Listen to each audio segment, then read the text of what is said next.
Boa tarde a todos e a todas. Estão me escutando? Boa tarde. Sim, boa tarde. Sim, tranquilo. Ok. Muito obrigado. Então, nós vamos dar início a essa atividade acadêmica, não, relacionado à defesa da dissertação da mestranda Fabrícia Souza da Silva, não é? E queria, antes de dar início, sim, em primeiro lugar, né, agradecer aos membros da banca examinadora, não, na pessoa da doutora Jocilene Gomes da Silva Ferreira, membro externo da UEA. Obrigado, professora, por ter aceitado nosso convite para participar na defesa da Fabrícia. Agradecer ao doutor José Camilo Ramos, membro interno de nosso programa, que gentilmente se dispôs, né, a estar conosco nesse momento. Bom, só para apresentar rapidamente a Fabrícia, né? Fabrícia é mestranda de nossa turma 2018, ela é pedagoga, não? Faz parte de nosso membro, de nosso estudo em ciências e espaços não formais, foi estagiária na Associação Júnior Achievement Amazonas e participou do programa de iniciação à docência PIBIC e do programa Ciência na Escola. Esse é rapidamente, né, um pouquinho o percorrido acadêmico da Fabrícia para chegar neste momento. Sim. E aí eu queria fazer rapidamente menção, não, ao nosso regimento interno do nosso programa, que é a resolução número 015 de 2018, no capítulo 7, regime científico, na secção 5, fala do exame de qualificação e defesa de dissertação.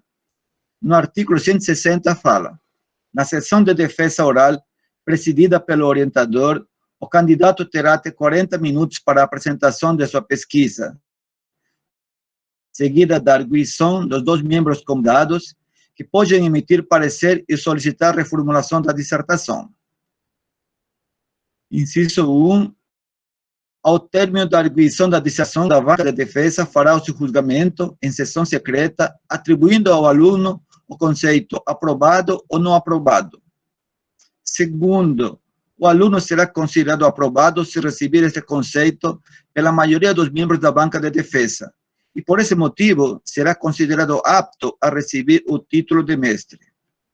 Ao termo dos trabalhos, no inciso 3, né, fala, né, que ao término dos trabalhos a banca apresentará a ata de defesa, né, e que ela poderá também ser feita mediante videoconferência. Então, feito este preâmbulo, né, para a gente conhecer lá um pouquinho sobre Fabrícia, e também agradecer aos membros da banca e saber o que diz nosso regimento sobre este momento acadêmico que vamos a iniciar, a trajetória acadêmica de Fabrícia. Eu vou deixar agora com a palavra a mestranda para fazer sua apresentação. Já, professor. Oi, você está me ouvindo? Sim. Sim, tranquilo. Estamos te escutando. Sim. Tá, então.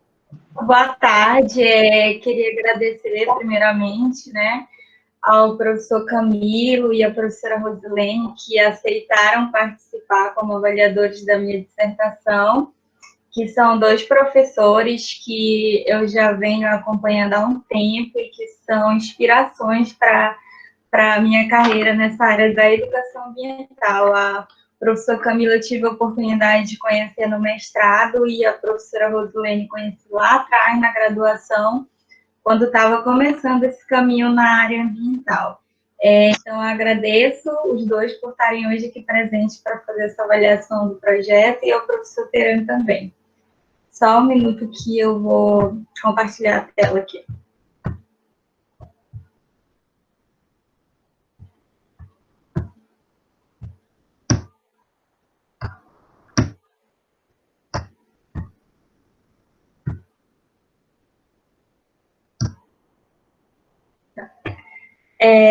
Meu nome é Fabrícia Souza da Silva, eu sou mestranda do mestrado acadêmico em Educação e Ciências na Amazônia, tenho como orientador o professor Dr. Augusto Faquinteran, nós fazemos parte da linha de pesquisa 2, e o tema da nossa pesquisa foi sensibilização ambiental com crianças da educação infantil, usando o peixe-boi da Amazônia, Ultrachestes e Nunes.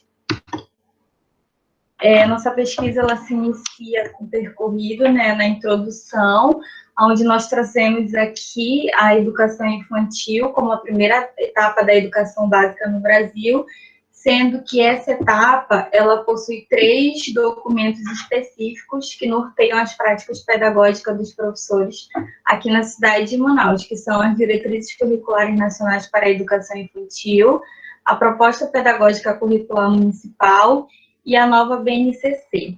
E esses 3 documentos, eles destacam que as práticas pedagógicas voltadas para a área da educação ambiental, elas são consideradas de extrema relevância no processo de aprendizagem das crianças, promovendo a interação, o cuidado, a preservação, o conhecimento da biodiversidade e a sustentabilidade na vida da Terra. Então, nós tomamos como base esses 3 documentos para a construção do nosso trabalho. E esses documentos também, eles ressaltam que é de grande relevância trabalhar na educação infantil, o meio em que vivemos e as consequências da ação do ser humano nele. Então, nós trouxemos aqui essa citação de Alencar e Faquinteran, em que eles falam que é importante que as crianças elas tenham contato com o meio natural desde a mais tenra idade para que seja possível criar uma ligação com o meio ambiente. Então, já vamos trazendo a importância do que é trabalhar a sensibilização ambiental nessa etapa de ensino, porque com a globalização e os avanços tecnológicos, as crianças elas têm passado mais tempo na frente de televisores, computadores e celulares e pouco têm explorado o meio natural, principalmente nesse momento agora da pandemia.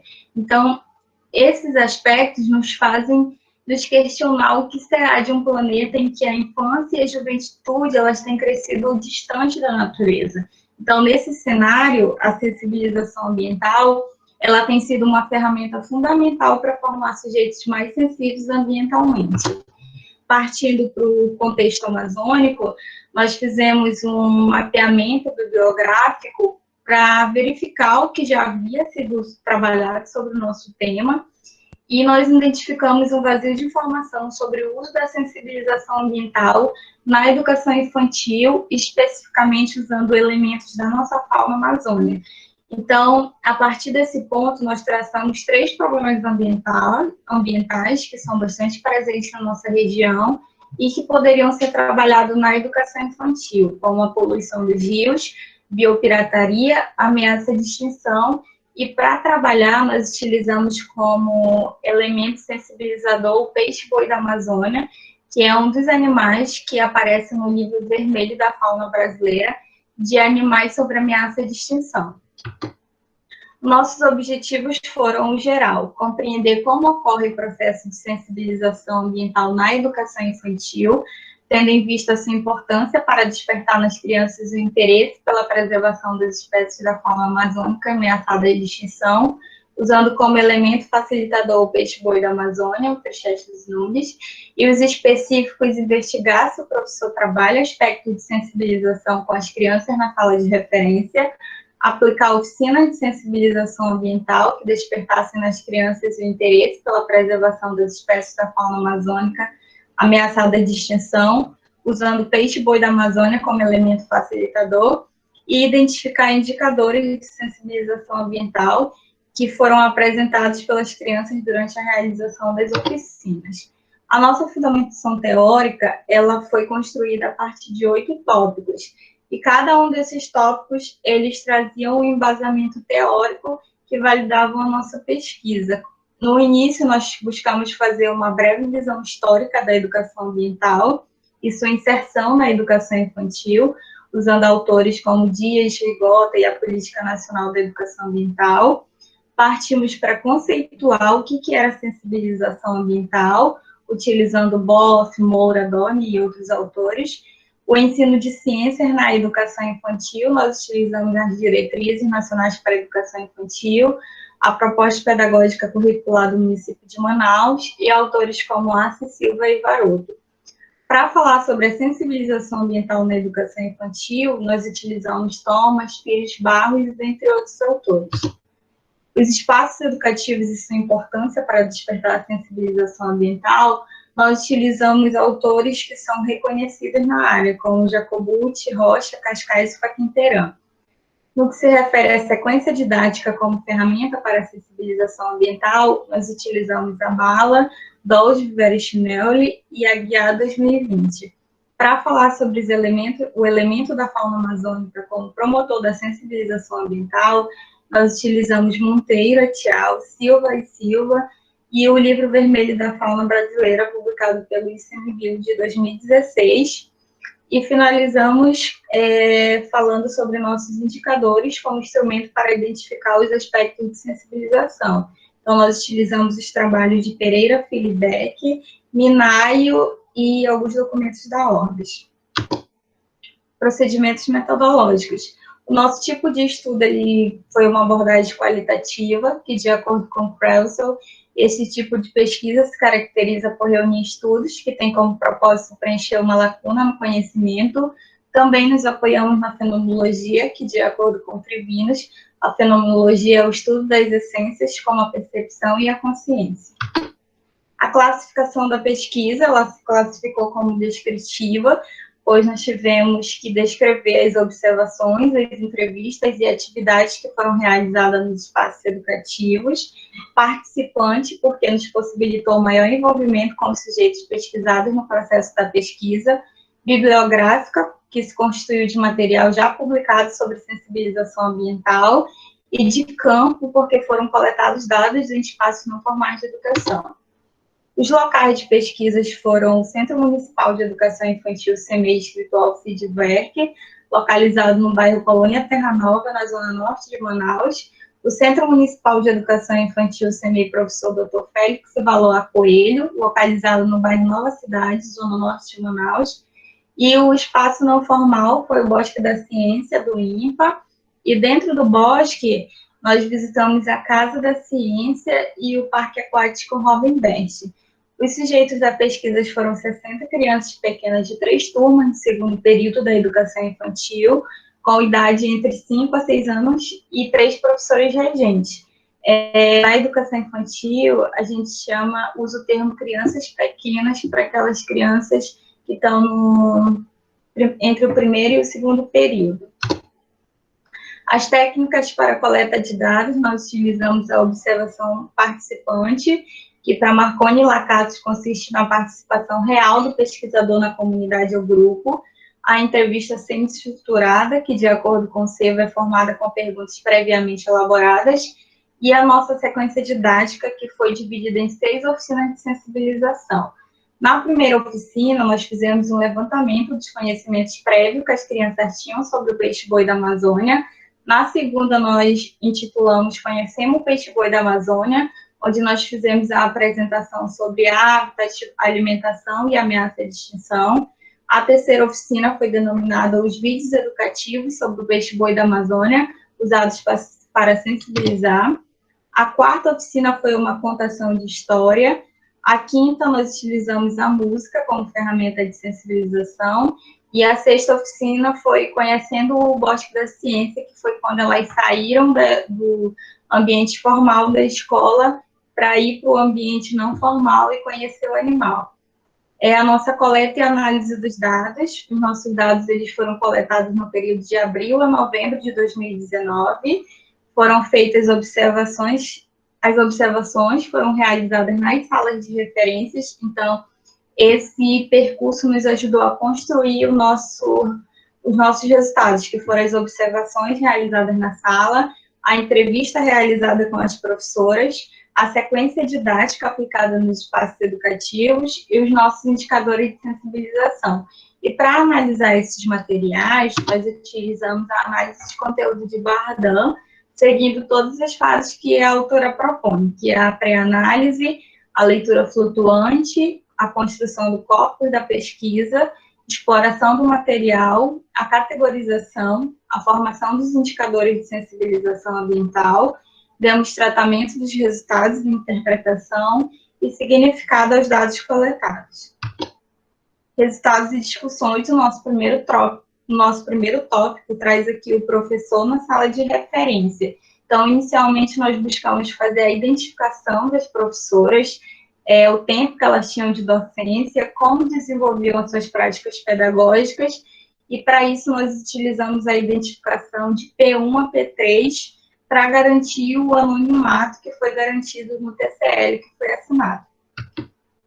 O perfil das professoras entrevistadas: a professora P1 possui 28 anos de idade, é formada em licenciatura em pedagogia pela UFAM, possui especialização em docência do ensino superior e ministra aulas na educação infantil há 5 anos e não possui nenhuma formação voltada para a educação ambiental ou áreas afins. A professora P2 tem 32 anos de idade, é formada em licenciatura em pedagogia pela UEA, tem especialização em gestão escolar, mestrado em educação e ensino de ciências na Amazônia, cursos de extensão no ICMBio voltado para a educação ambiental. A professora P3, ela tem 46 anos de idade, é formada na modalidade normal superior pela UEA, com habilitação para ministrar aulas na educação infantil do 1º ao 5º ano, e não possui curso na área da educação ambiental. O currículo da educação infantil e planejamento pedagógico, que é o segundo tópico dos nossos resultados. Então, aqui nós trazemos a conceituação de o que é o currículo, que de acordo com as DCNEs, o currículo é um conjunto de práticas que buscam articular as experiências e saberes das crianças com os conhecimentos que fazem parte do patrimônio cultural, artístico, ambiental, científico e tecnológico, de modo a promover o desenvolvimento integral das crianças de 0 a 5 anos de idade.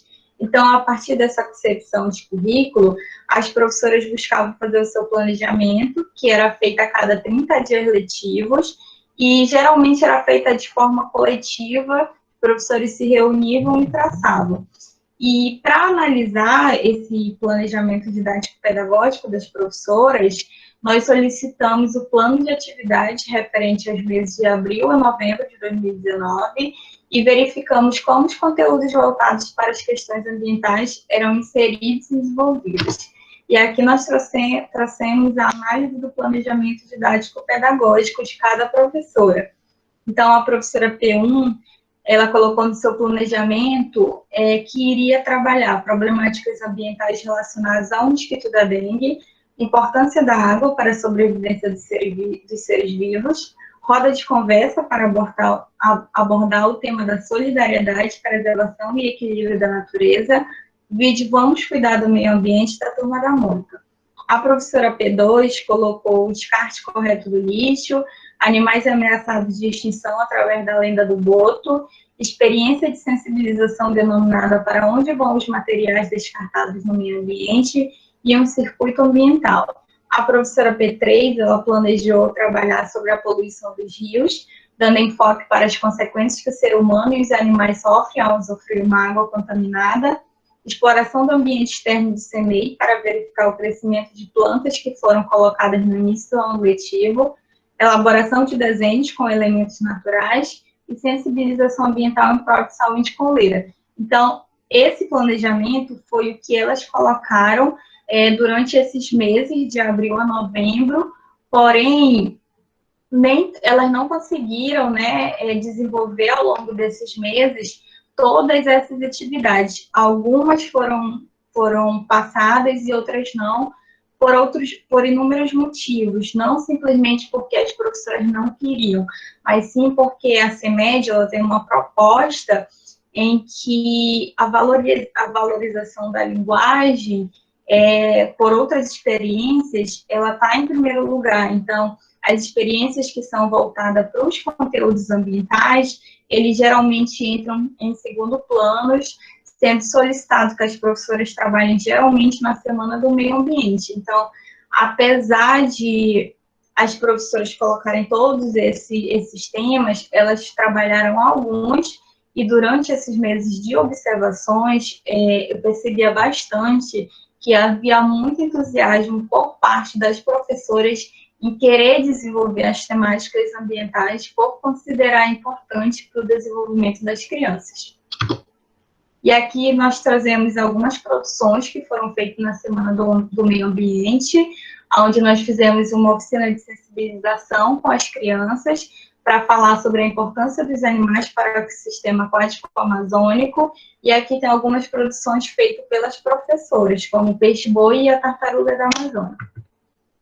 Partindo aqui para os resultados das entrevistas, que foi a sensibilização ambiental na sala de referência, nós buscamos saber qual é a concepção das professoras sobre a sensibilização ambiental. Então, nós fizemos a seguinte pergunta: qual sua concepção sobre sensibilização ambiental? E obtivemos aqui as seguintes respostas.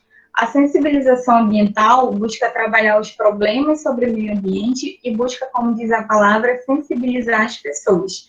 A professora P2 respondeu que entendia que, a partir do momento que você conseguia desenvolver nas crianças conceitos de educação ambiental, os motivos por que trabalhar, então começava a haver uma sensibilização.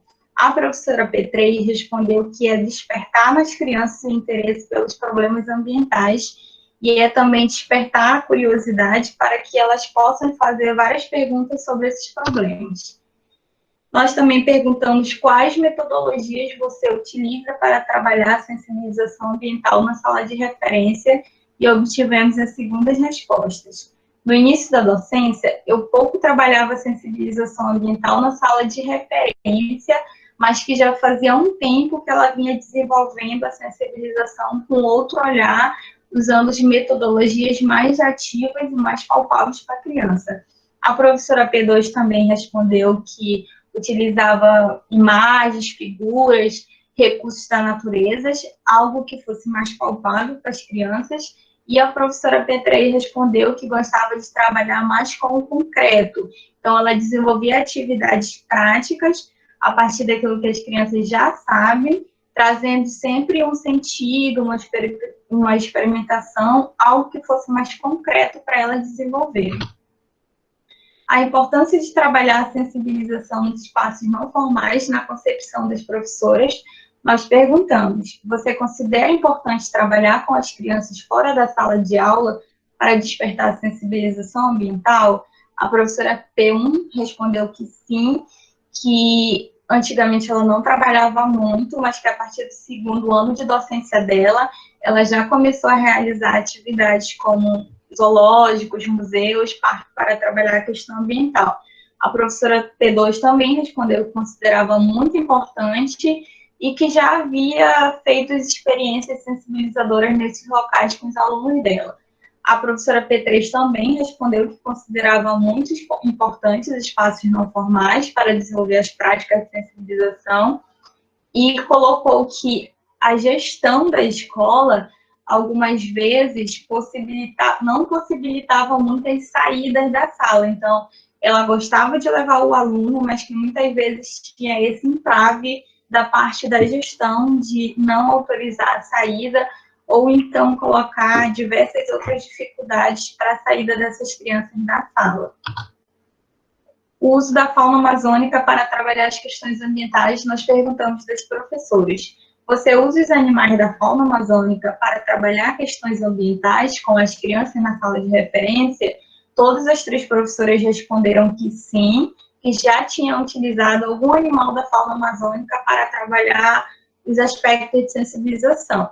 A professora P2 já tinha trabalhado com o gavião real, a professora P3 com a onça pintada, a arirane, dentre outros animais. Aqui entra a parte da nossa sequência didática como subsídio da sensibilização ambiental. A nossa primeira oficina, que foi sobre os conhecimentos prévios das crianças sobre o peixe-boi da Amazônia, nós trouxemos aqui a citação de Vygotsky, que ele fala que os conhecimentos prévios ou espontâneos são aqueles que as crianças já possuem e que foram construídos a partir das suas vivências no dia a dia, junto com a família e os amigos. Então, Nessa primeira oficina, nós buscamos fazer o levantamento de quais conhecimentos as crianças já tinham sobre o peixe-boi da Amazônia, e nós realizamos para isso uma roda de conversa e uma elaboração de desenhos livres. Aqui nós trouxemos alguns resultados que foram feitos das perguntas na roda de conversas. Crianças, vocês já viram, tocaram ou comeram peixe? Então, elas responderam que sim, que já conheciam, que em algum momento já tinha visto. Então, nós perguntamos, o peixe vive na água ou na terra? E todas as crianças responderam juntas que eram na água. E nós continuamos, vocês sabem o que ele come? Aí nós tivemos aqui duas respostas, que foi comida para ficar gordinho, e a C57 colocou que no desenho ela comia frutinhas. Nós continuamos perguntando, crianças, vocês já viram um boi ou uma vaca? A C01 respondeu que sim, que já tinha. A C09 também respondeu que sim. E a C26 também respondeu que sim. E vocês sabem o que a vaca e o boi comem? Algumas responderam que mato ou então capim. Como é o boi? Ele é branco, gordo, tem olhos grandes. Eu já vi a vaca bem pretinha com orelhas enormes e um nariz grande. Nós perguntamos onde eles vivem e as crianças responderam na terra. Então, a partir desse levantamento, desse conhecimento, do que elas conheciam, o que era vaca, o que era peixe, o que era boi, nós pedimos para elas fazerem um desenho representando como que elas achavam que era o peixe-boi da Amazônia. E aqui nós obtivemos os seguintes desenhos, né, que nós trouxemos como destaque, que é ainda um desenho que está em construção devido à faixa etária das crianças, mas que elas evidenciaram como que era o animal, colocaram que era metade de peixe, metade de boi, representada pelos chifres. Então, esse era o conhecimento de como elas imaginavam que era esse animal, porque das 60 crianças que participaram da pesquisa, nenhuma delas conhecia o peixe-boi. E a segunda oficina, ela foi intitulada Conhecendo o Peixe-Boi da Amazônia, que nós realizamos uma roda de conversa para saber se elas já conheciam o animal, e nós utilizamos essa pelúcia que está na foto. Antes de falar sobre o que era o peixe-boi, nós mostramos o animal para capturar as falas delas, né, para saber o que elas achavam que era esse animal. Então, Costa Tchau, ela fala que, para esse momento, a roda de conversa é uma ferramenta pedagógica bastante utilizada na pré-escola e que tem como objetivo principal favorecer a construção do diálogo entre as crianças e o professor. E durante a roda de conversa, nós perguntamos o que era esse animal, o que era o peixe-boi, e elas deram as seguintes respostas. A C1 colocou, sim, tia, é uma foca. A C2 respondeu que já tinha visto o animal no filme e que era uma baleia que comia gente. A C10 colocou que achava também que era uma foca, porque já tinha visto no desenho. A C20 respondeu que era uma morsa, que só faltava os dentes bem grandes. A C5 colocou que era um leão marinho e que era gordinho, assim como um peixe-boi. Então, nessa oficina a gente verificou realmente que elas não conheciam o animal e que elas estavam associando a pelúcia a algo que fazia parte do cotidiano delas, né? Que elas viam em desenhos, em televisão e algum outro tipo de coisa.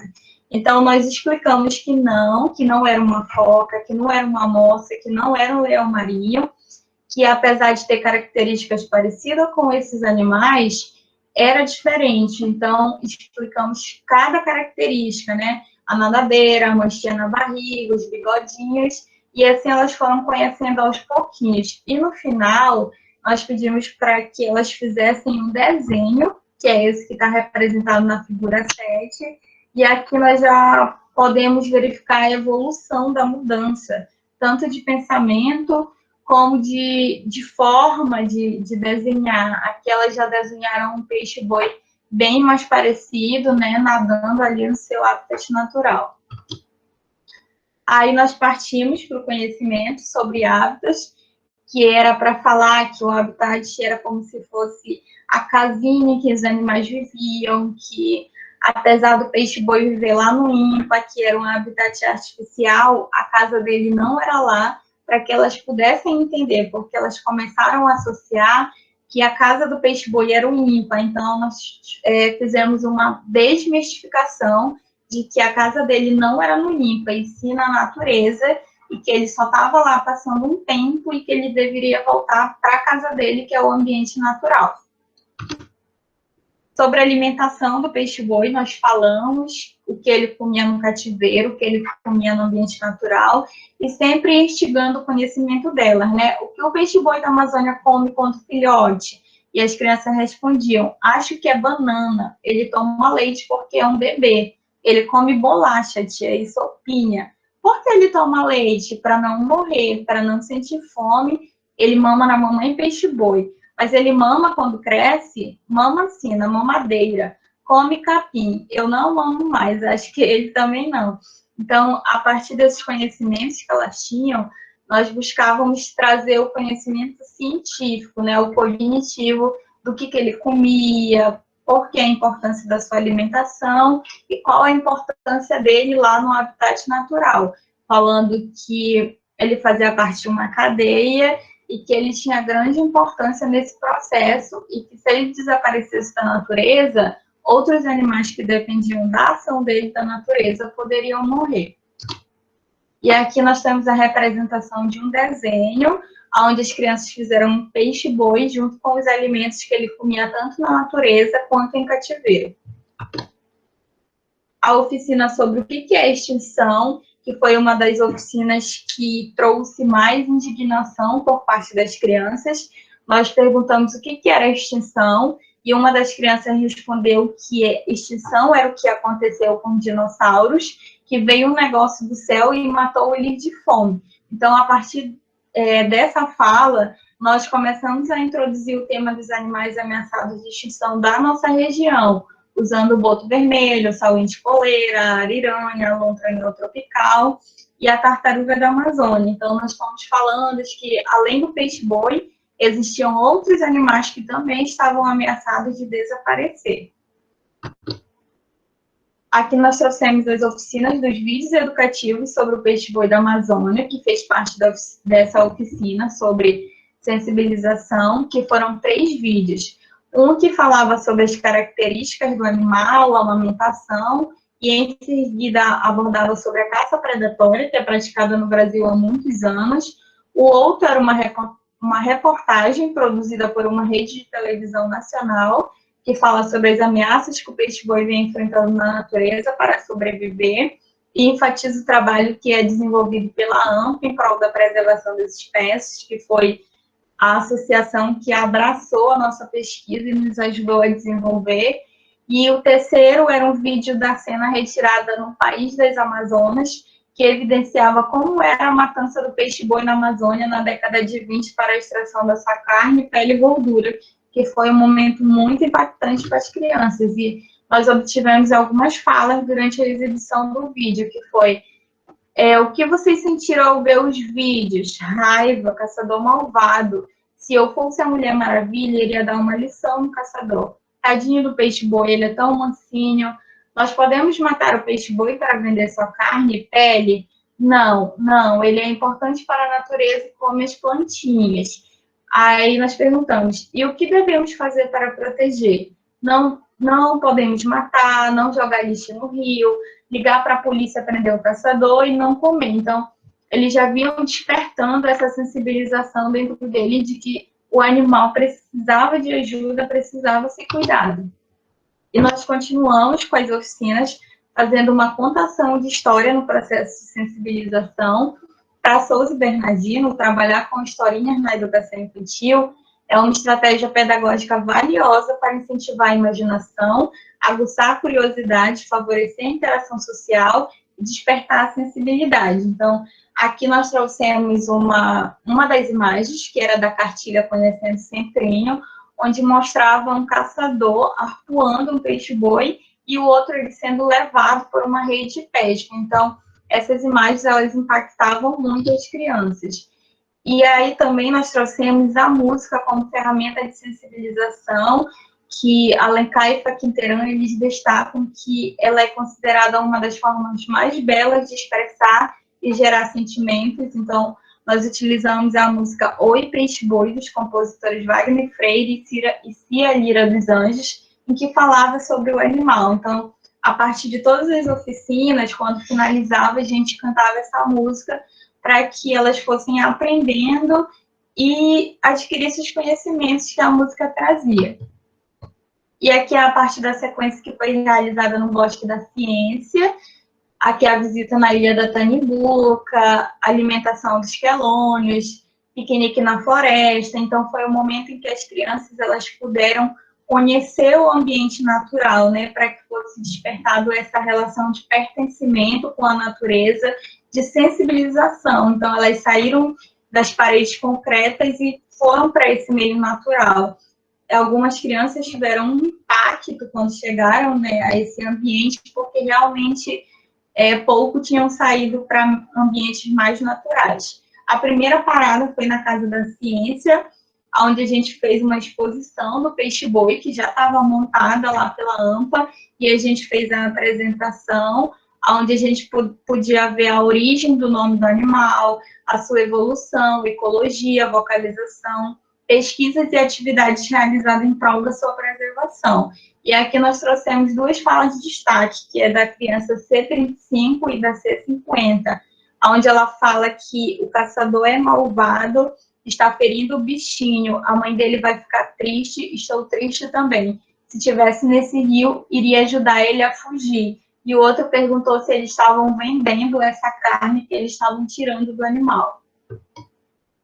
Por fim, nós seguimos para o Parque Aquático Robin Bert, onde as crianças avistaram os animais, que foi um momento onde houve muita alegria, espanto, curiosidade, encantamento, e aonde a sensibilização ela foi aflorada em um nível que até então não tinha sido na sala de aula, né?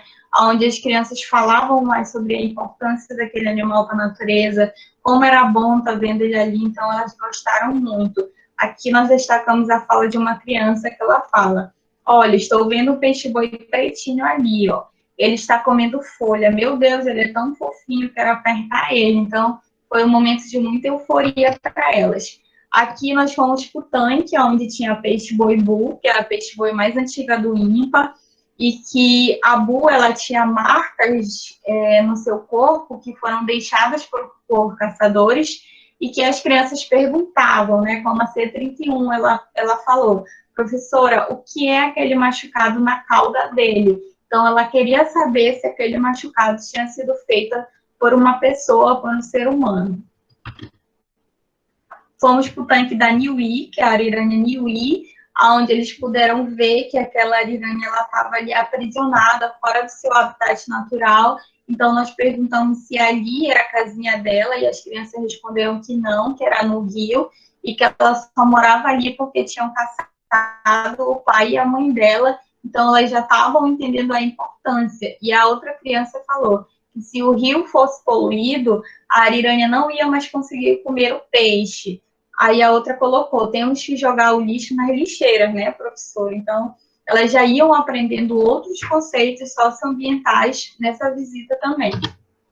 O berçário do filhote, que foi o momento assim que elas mais afloraram, né, que elas ficaram muito encantadas com a possibilidade de amamentar, de tocar no animal.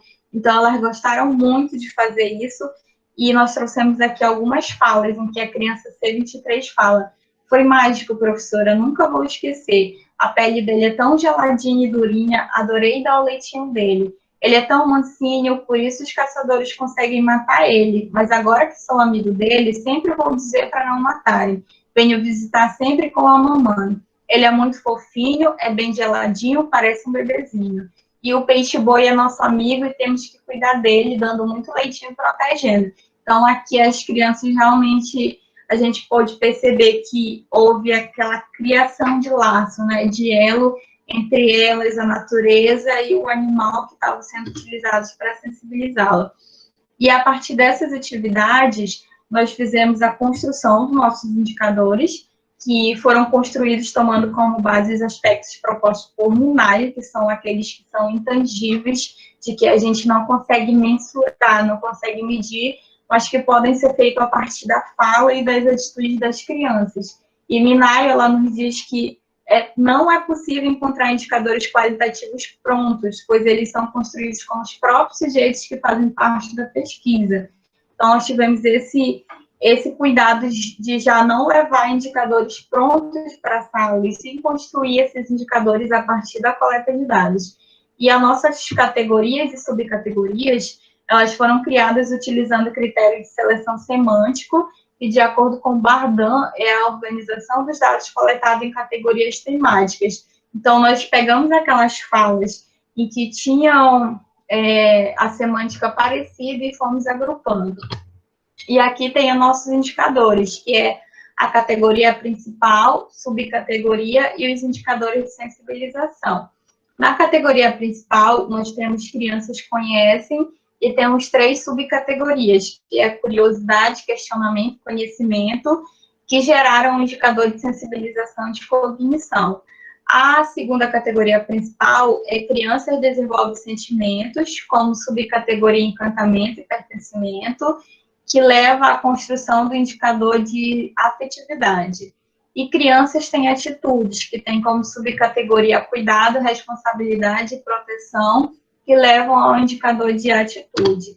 E aqui, Ferreira, Acioli e Resni, eles nos dizem que teóricos como Jean Piaget, Henri Vallon e Vygotsky, que foram os primeiros estudiosos a pesquisar sobre a psicologia do desenvolvimento infantil, eles apontavam nos seus estudos que o desenvolvimento intelectual da criança, ele era considerado como tendo 2 componentes, o cognitivo e o afetivo, e que esses conhecimentos, eles se entrelaçavam, que um era importante para o desenvolvimento do outro, e que juntos os 2 desenvolveriam um indicador de atitude. Então, inicialmente, nós trabalhamos o aspecto cognitivo com as crianças, depois nós levamos para trabalhar o afetivo, para que fosse desenvolvido a parte atitudinal das atitudes, usando sempre o peixe-boi da Amazônia como elemento sensibilizador. E aqui nós trouxemos o indicador cognitivo, que para Dorn, o primeiro passo para sensibilizar é trabalhar com as crianças os aspectos cognitivos para que tomem ciência dos fatos cientificamente comprovados e sensibilizem. Então, na subcategoria curiosidade, nós perguntamos, crianças, quais curiosidades vocês querem saber sobre o peixe-boi? E aqui nós destacamos algumas, né? Eles queriam saber por que ele tinha mancha branca na barriga, se ele tinha dente, se o filhote conseguia sobreviver sem a mãe. Então, eram muitas perguntas que elas tinham, muitas curiosidades. Sobre a subcategoria de questionamento, nós perguntamos, vocês têm alguma pergunta para fazer sobre o peixe-boi ou outro animal ameaçado de extinção? Então, elas trouxeram aquilo que elas queriam questionar, queriam perguntar, que iriam ajudar elas. Então, a C8 colocou, ele consegue viver no rio sujo, professora? O caçador é tão malvado que deve encontrar ele até no lixo. Então, eles sempre estavam fazendo esses tipos de questionamento. Na subcategoria conhecimento, nós utilizamos como pergunta motivadora. Crianças, o que vocês aprenderam sobre o peixe-boi e os problemas ambientais? Então, aqui eles colocam, ele é importante na natureza, come as plantinhas e limpa os rios. Jogar lixo nos rios vai deixar os peixinhos doentes e depois a água vai desaparecer. Então, eles já tinham adquirido vários conhecimentos que eles tinham a partir da oficina. Aí, aqui nós trouxemos o indicador de afetividade, que, de acordo com Ferreira e Acioli e Resni, a afetividade, ela potencia o ser humano a revelar seus sentimentos em relação a outros seres ou objetos. Através do afeto, as pessoas conseguem estabelecer laços entre elas e com os animais, e Moura, ela nos diz que a sensibilização, ela tem sua base na afetividade, e que é através dela que nós podemos despertar nas crianças o encantamento, o pertencimento e a sensibilidade. E quando associada a esse aspecto cognitivo, que já havia sido trabalhada, a afetividade, ela se potencializa. Então, aqui nós temos indicadores de crianças desenvolvem sentimentos, a categoria, né, tendo como subcategoria encantamento e amor, onde nós perguntamos, crianças, o que vocês sentiam quando viram um peixe-boi pela primeira vez? Eu amei, ele é lindo e fofinho, queria levar ele para casa. Fiquei emocionada, professora, ele é tão mansinho, não faz mal a ninguém. E sobre o pertencimento, nós perguntamos, a natureza nos pertence? Vocês se sentem parte dela? Então, as crianças responderam que sim, que todos nós fazemos parte da natureza e que eu pertenço à natureza, né, professora? Então, elas já tinham desenvolvido essa questão de que tanto o peixe-boi como nós pertencemos à natureza e que tudo estava relacionado, que se o peixe-boi desaparecesse, ele não ia causar um impacto ambiental só lá onde ele vive, mas que de alguma forma isso poderia nos afetar também. E a partir do indicador cognitivo e afetivo, nós desenvolvemos o indicador de atitudes, que foi feito a partir daquelas falas que as crianças demonstravam durante as oficinas e após as oficinas, e algumas falas que os pais das crianças traziam para a escola, né? Falavam, professora, a partir dessas oficinas, o meu filho começou a desenvolver esse hábito. Ele não joga mais lixo na rua, se ele vê um papel de bumbum, ele leva para casa. Então, nós tivemos esse cuidado de perguntar dos pais como que as crianças estavam agindo também no ambiente longe da escola, né? Então, Álvares e Vega, eles definem as atitudes como comportamento habitual que se verifica em circunstâncias diferentes, bem como sentimentos favoráveis ou desfavoráveis em relação a uma característica do ambiente ou em relação a um problema a ele relacionado. Ainda segundo os autores, os indivíduos só executam comportamentos pró-ambientais quando conhecem o problema adequadamente, sendo necessário trabalhar de forma conjunta cognição, afetividade e atitudes para que floresça a consciência ecológica. Então, aqui nós temos a categoria crianças têm atitude. Na subcategoria cuidado, nós fizemos a pergunta: crianças, quais cuidados que devemos ter com o meio ambiente e com os animais da fauna amazônica ameaçados de extinção? Nós destacamos aqui a fala da C17, onde ela diz que não jogar lixo nos rios e igarapés, não despertar água, não jogar óleo na pia e não gastar muita luz e não maltratar os animais. Aqui na subcategoria responsabilidade, nós perguntamos: vocês se sentem responsáveis pela saúde do nosso planeta? E elas responderam que sim, que era nossa responsabilidade cuidar do planeta e que se ele morresse não ia termos peixe-boi e que a gente também iria morrer.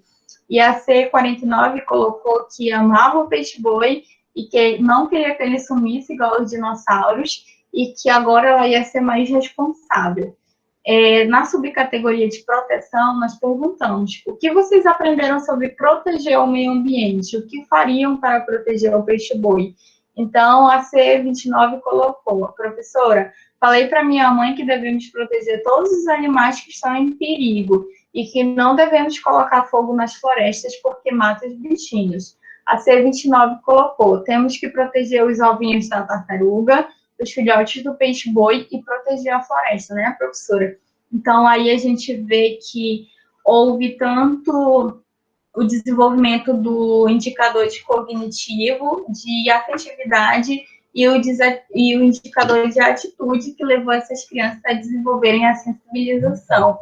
E como considerações, nós colocamos aqui que os teóricos utilizados nessa pesquisa apontam que quanto mais cedo iniciar o processo de sensibilização, maiores serão as chances de obter êxito, tendo em vista que a formação de crenças, valores e atitudes pró-ambientais iniciam na primeira infância.